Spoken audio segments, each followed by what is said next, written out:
Okay, so today I'm going to be tying a scud, a simple one for that matter. That doesn't require a lot of materials, easy to tie, and doesn't, take a lot of time up. And I'm sorry in the background, I have a chick currently hatched, so he's going to be squeaking a lot, and he just hatched today. So, but anyways, a lot of the time, scuds are actually a high protein source for trout, and actually are very good when it comes down to using them for a non-hatch period. Some people disregard them and they're so underrated. But in reality, like I said, they're really good patterns for high protein source for trout. And actually come to find out they're actually not bugs. They're actually crustaceans. No, they belong to a group of crustaceans called amphipods. Or also the technical scientific name's Amphipoda. So yeah, so that's what kind of crustaceans they are. And we get them in the San Juan where I'm at. Now we get them usually this size 20, maybe a little bigger. But anyways, let's get this started. So today I'm going to be tying a gray one, but you can tie them in other colors too. Gray is a common color where I find them. But like I said, you can tie them in other colors too. You can tie them in orange. You can tie them in, in among other colors too, like olive, light olive, whatnot. Anyways, then the next thing I'm going to do is I'm going to take my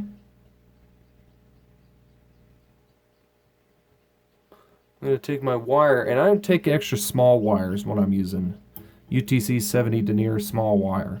No, sorry, UTC extra small fine wire.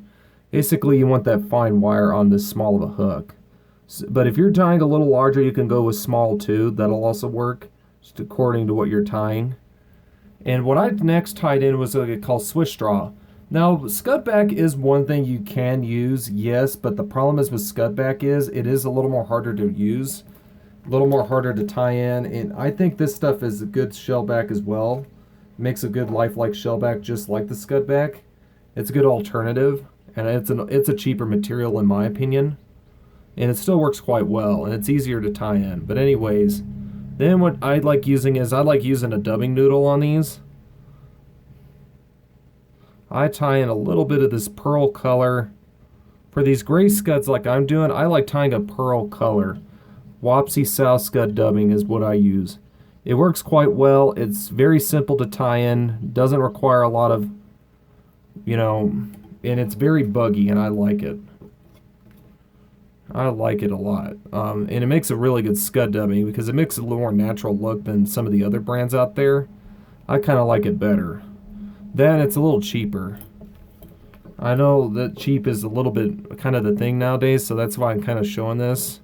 Because people don't like spending a lot of money on certain things. But this would be a good choice for a cheap scud to tie, because scuds aren't really known to be easy to tie. This makes it a lot more simpler. And what you do is after you tie in all your dubbing in, what I like doing is I tie in a little bit of this Swiss straw on top, and I make a couple wraps over it. And then what I do is I then take my, and this part also, if you put scud back on this would make it harder for the wire to wrap on. So that's why I do it with Swiss straw a little more than the scud back. I'm just wrapping it around and around.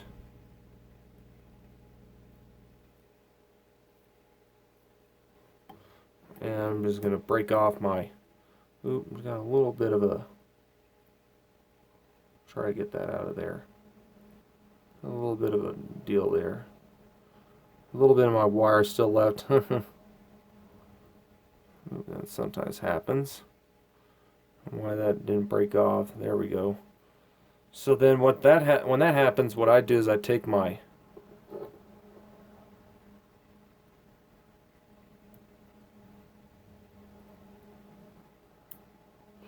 trim off the excess amount of Swiss straw, and what I do at the end is I take my whip finish tool and I'm going to whip finish it to finish off the knot of the fly. I'm just going to trim it off.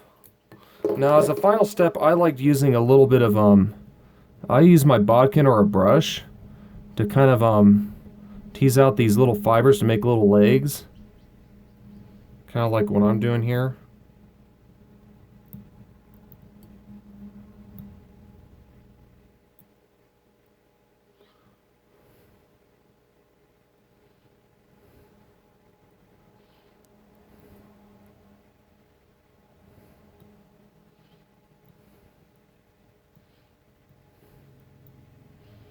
Trying to just get all these fibers picked out as much as I can. And I think less is more because scuds don't really have a thick amount of legs.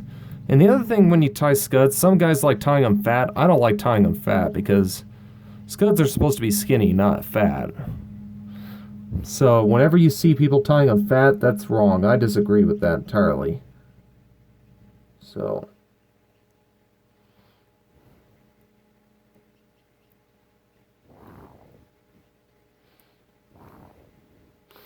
and to test how much legs you got, sometimes I like putting a little bit of those legs down a little bit, kind of stroke them down with my wet fingers.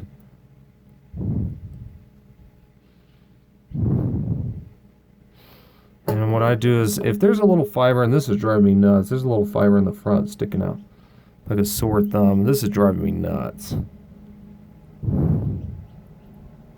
Okay, and I'm just going to trim off the excess amount of legs there. And what I do is next, and then what you do is you take this and